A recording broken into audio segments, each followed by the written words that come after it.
Assalamu alaikum. In this video, how to change brush opacity in photopea. Let's begin. Create a new layer and select the brush tool.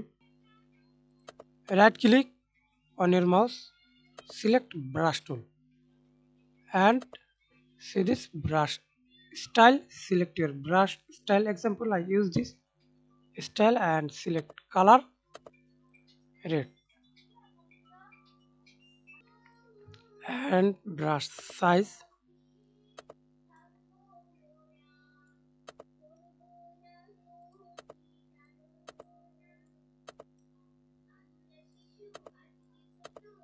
Opacity.